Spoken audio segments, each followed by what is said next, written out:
Bismillahirrahmanirrahim, alhamdulillah, salatu wassalamu ala rasulillah, wa ala alihi wa sahbihi ajma'in. Evo ovako je stanje u haremu trenutačno. Dakle, tamo na velikim vratima piše da je sve zatvoreno i da je već sve prepuno. Koliko god, vjerujte, ima ljudi unutra, čini mi se da ima i po ovim ulicama još više. Cijela površina harema bude pokrivena. I ne samo to, nego i prilazni putevi haremu, znači koji se nalaze ispod ove velike kule, najveće sahat kule na Dunjaluku i najvećeg poslovnog prostora, dakle kvadratnim metrima koji se nalazi na Dunjaluku. Dakle, sve to bude puno u stvari klanjača, alhamdulillah. Tako da je to zaista jedna lijepa stvar. Svugdje se u stvari formiraju sapovi. To je zaista nešto prelijepo. Ovo pravo pred nama je zgrada, dakle, namjesnika Mekke, jednog od braće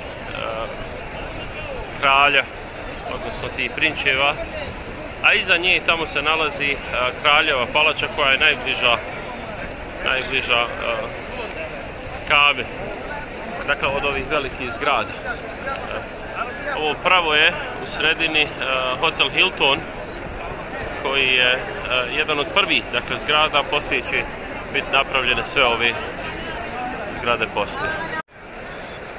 Evo, ovo su te kraljevski dvorci, jedni od mnogobrojnih u ovoj državi svakako, a ovo je, dakle, njegovog brata.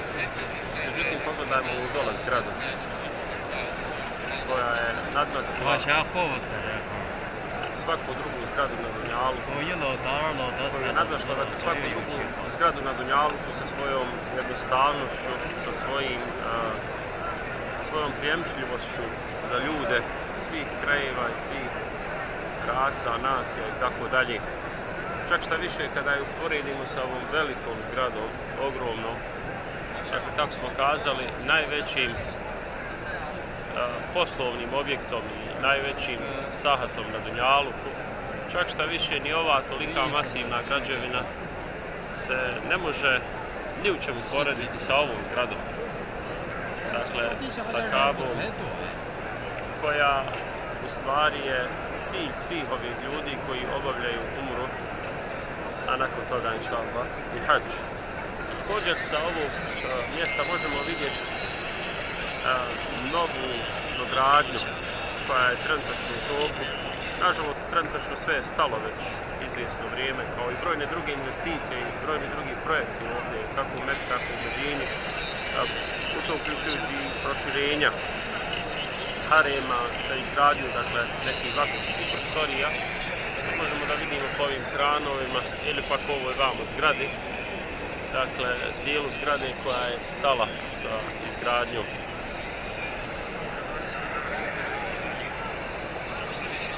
Znamenitosti Kabe koje ovdje trenutačno vidimo, prva stvar jeste ovaj polukrug koji je obilježen sa ova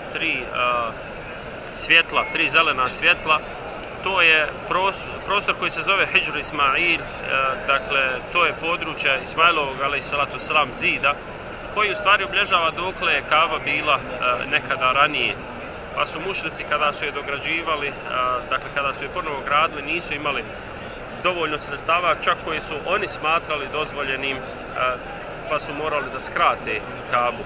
U lijevom uglu, evo, pokušat ćemo to približiti, nalazi se Makam Ibrahim. Evo ga ovdje.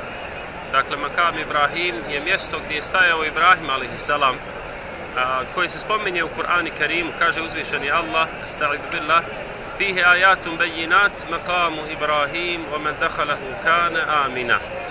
U ovom svetom hramu nalaze se, dakle, očita Božja znamenja, očiti ajeti i dokazi. Jedno od velikih Božjih znamenja i dokaza jeste i Makam Ibrahim, radi brojnih stvari, jer se vezuje se, dakle, za Ibrahima, alaih salatu wasalama, i mjesto gdje on stajao, i kamen, dakle, koji je služio za pravljenje ove svete Allahove dželle šanuhu kuće. Još jedno od znamenja jeste dakle klanjanje u ovom prostoru. To bude klanjao u ovom prostoru kao da je klanjao unutar Kabe, što je zaista jedna od velikih počasti.